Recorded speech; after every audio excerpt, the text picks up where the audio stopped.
दरम्यान ज्या हॉटेलमध्ये अमित शहा यांचा मुक्काम आहे त्या हॉटेल बाहेरून सविस्तर आढावा घेतलेला आहे आमचे प्रतिनिधी अविनाश पवार यांनी। पाहूयात।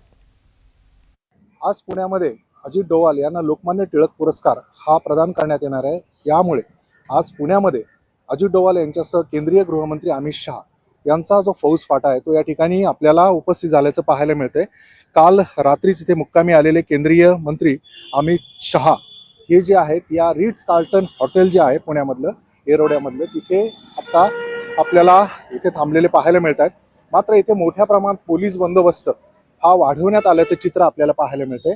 एकूणच जर आपण पाहिलं तर जे दिल्लीमध्ये CJPचं आंदोलन झालं या पार्श्वभूमीवर इथे काँग्रेस देखील निदर्शनं करण्याची शक्यता असल्यामुळे मोठ्या प्रमाणात पुणे शहरात पोलीस बंदोबस्त हा आपल्याला ठिकठिकाणी पाहायला मिळतोय।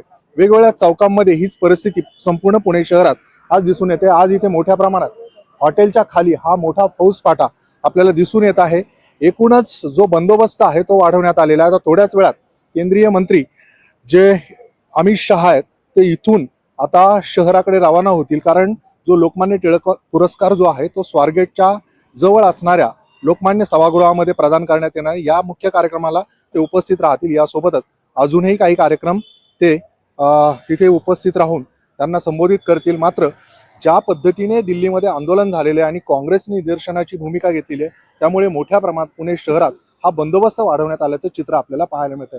आज दिवसभरात काय एकूण घटना घडतायत याकडे आपलं बारीक लक्ष असणार आहे। अविनाश पवार, NDTV मराठी।